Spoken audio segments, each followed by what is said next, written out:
Dando continuidade às nossas aulas sobre introdução ao Deep Learning, hoje a gente vai construir o nosso modelo que vai usar redes neurais convolucionais para fazer a classificação de sequências codificantes e não codificantes. A estrutura básica do nosso modelo vai ser assim: a gente vai ter uma camada de input, que na verdade eu já vou botar junto com a primeira camada convolucional. Aí que essa camada convolucional faz o quê? Ela faz a extração das features, né? Ou das características daquele dado, porque assim a gente consegue extrair o que é mais importante daquele dado para definir se é, no caso, codificante ou não codificante. Depois de passar pela camada convolucional, existe essa camada chamada de pooling layer, que ela é basicamente a redução da dimensionalidade, ou seja, se a gente vai ter aqui um shape de 9 por 9, quando a gente aplica esse pooling layer, a gente vai reduzir a dimensionalidade para, por exemplo, 6 por 6 ou 3 por 3. Por quê? Porque daquilo que foi extraído a gente ainda consegue tirar só o que são os dados mais importantes também. Então a gente vai conseguir pegar e ir filtrando basicamente no que realmente importa daqueles dados para definir qual que é o label, né? Se é codificante ou não codificante no caso, ou se é um gato ou se é um cachorro, se fosse uma classificação de imagens e assim por diante.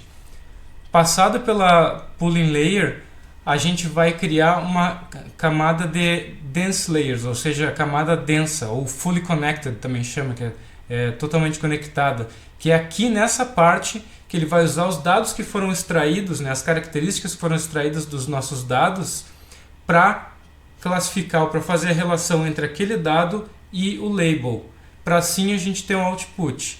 Então, a gente tem os nossos dados, que vai passar por uma camada de extração das features, quando for na camada convolucional, na pooling layer, e depois da extração das features, vai para dense layers, que vai fazer a classificação, vai relacionar os dados com os labels. Para isso eu vou utilizar aqui o Keras e TensorFlow, que a gente já usou algumas ferramentas, mas então, porque por exemplo existem outros frameworks, né? Por exemplo PyTorch, para a gente usar redes convolucionais ou redes neurais de forma geral com Python, mas aqui eu vou usar o TensorFlow e o Keras, e eu vou usar aqui a API Sequential para a construção das camadas do modelo. Então, o primeiro passo a gente vai importar aqui do TensorFlow.keras.models, a gente vai importar o Sequential, depois a gente importa as camadas. No caso, a gente vai usar redes convolucionais 2D, porque existe 1D ou 3D, e a gente vai importar também a camada Max Pooling, que também existem outras formas de fazer essa pooling aqui, Average Pooling, Max Pooling. E também aqui das layers a gente vai puxar Dense, Flatten e Dropout. Dense, que é essa aqui, que é a Fully Connected, como eu falei, que vai fazer essa relação das características com os labels. Flatten, por quê? Porque antes de entrar para essa Dense Layer, a gente tem que tornar esses tensores numa dimensão só. No próximo vídeo provavelmente eu vou explicar com mais detalhes. Hoje a gente vai mais construir o modelo mesmo. E o Dropout, que a gente vai talvez utilizar para poder melhorar o aprendizado de acordo com se ele não estiver indo bem, por exemplo. Então aqui a gente vai fazer o seguinte: modelo vai ser igual a sequential, e aí a gente vai adicionando as camadas para o nosso modelo usando o sequential. Como que a gente faz isso? Então vai ser model, no caso, né, o modelo, mas chamei de model, ponto add, no nosso caso conv 2D. Aí para a nossa camada convolucional 2D a gente também tem que passar certos parâmetros. O primeiro parâmetro são os filters, que basicamente é o número de neurônios, como se fosse lá na dense layer, tá? Mas são os filtros, porque ele vai fazer a filtragem dos dados, ou seja, extrair as características. Então a gente chama aqui filtros nesse caso, e a gente vai colocar 64, por exemplo, tá? Esses números aqui eu vou fazer mais ou menos de cabeça, mas depois a gente vai discutir em outros vídeos como que a gente pode saber que valores colocar ou como escolher esses valores, ou escolher os melhores valores possíveis. Depois dos filtros, a gente vai colocar o kernel size, que é o que extrai as características dos nossos dados na camada de convolução, na convolutional layer. Aqui, como a gente está utilizando uma rede convolucional 2D, a gente precisa que seja com duas dimensões esse nosso kernel size. Então, eu vou botar, por exemplo, 3,3, na verdade. Agora a gente vai colocar nosso input shape, tá? Que é o shape dos nossos dados, ou seja, que é o input para a camada, que aqui vai ser o número de linhas, o número de colunas do nossa matriz. Mas isso eu já vou deixar definido aqui, então. O número de linhas e de colunas vai ser, aqui deixa eu mostrar, xtrain.shape. Isso aqui são as dimensões, né, dos nossos dados aqui de treino, tá? Então eu vou pegar esse aqui, rows. Então no caso aqui são 20.000 linhas e 5 colunas. Por quê? A gente vai olhar aqui. São as 5 colunas que é dos nucleotídeos, né, das bases no caso. E aqui é 20.000, que é o que a gente fez o padding. E 800 é a quantidade que tem ali de sequências, no nosso caso do treino, né? Que daí são 200 para o teste. Então vamos definir aqui. Aí eu coloco aqui dentro array n rows, array n calls. E tem mais um parâmetro que é pedido aqui, que é o número de canais, os channels. Isso é mais, no nosso caso vai ser 1, mas por exemplo, se a gente está trabalhando com imagens, as imagens têm os canais RGB, Red, Green, Blue. Então são 3 canais, então a gente teria que colocar 3 aqui, mas no nosso caso é 1. E o próximo parâmetro é uma função de ativação, que eu vou explicar melhor em outros vídeos, no próximo vídeo, que agora aqui é só para a gente construir um modelo. Activation. Opa, aqui eu estou colocando fora. Aqui. Activation. Qual? Hello. Agora eu vou dar uma acelerada, colocar o resto e daí eu explico rapidinho. Então voltando, aqui daí então eu adicionei a Max Pooling 2D, né? Então por ser 2D, então aqui a gente também tem que ter 1, né? Ou seja, tem que ser um valor com 2 dimensões. Adicionei a camada Flatten, né? Aliás, adicionei essa Flatten para fazer o flattening dos nossos valores. Adicionei a camada Dense, que é a Fully Connected, essa aqui, que é para a gente fazer aquela relação dos dados com os labels. O Dropout, que na verdade por enquanto eu vou deixar comentado. A camada, mais uma camada Dense, que é a camada que tem que ser 2 no caso, porque a gente tem 2 labels, tá? Então esses valores aqui, por exemplo, aqui é o número de neurônios, então aqui seria como se eu tivesse 1, 2, 3, 4, 5, 6, se eu tivesse 32, e aqui 2 porque são o coding e no coding, ou non-coding. Aqui também eu tenho que colocar uma função de ativação, assim como eu fiz na Convolutional 2D, e aqui na Dense, nessa outra Dense, eu vou usar essa Softmax. Aí a gente vai compilar o modelo, usar para a nossa função de perda Binary Cross Entropy, porque a gente tem só dois labels. Se eu tivesse mais labels, usaria Categorical Cross Entropy, por exemplo. Nosso otimizador eu vou usar o Adam, e a métrica vai ser a acurácia, que depois a gente vai avaliar isso.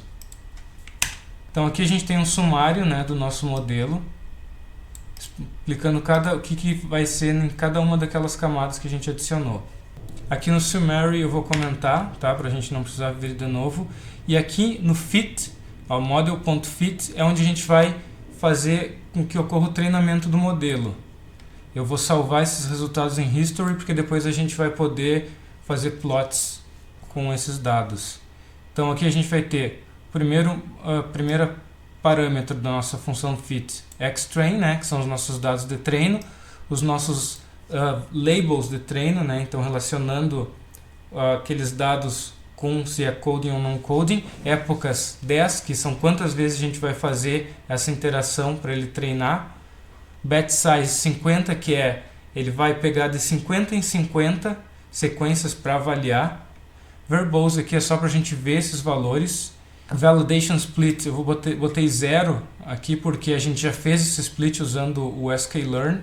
E aqui a gente vai botar esse parâmetro Validation Data, que é para a gente avaliar. Então a gente vai treinar com xtrain e ytrain, e depois a gente vai validar com xtest e ytest, por isso que a gente fez aquele split.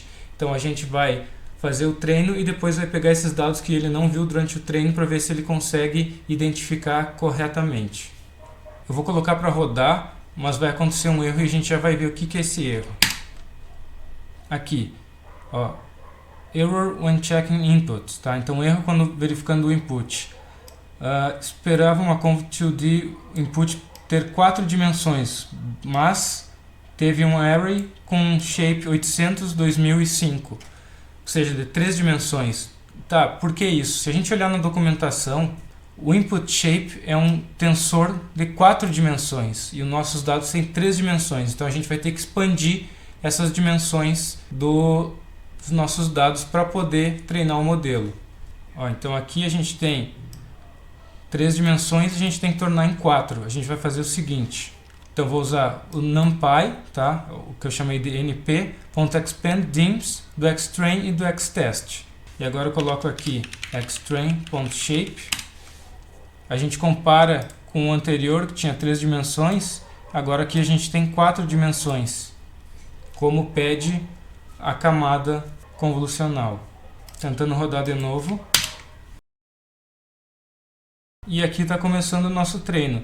Então ele vai de 50 em 50, que é o nosso batch size, avaliar essas 800 sequências e tentar aprender o que define uma sequência codificante e uma sequência não codificante.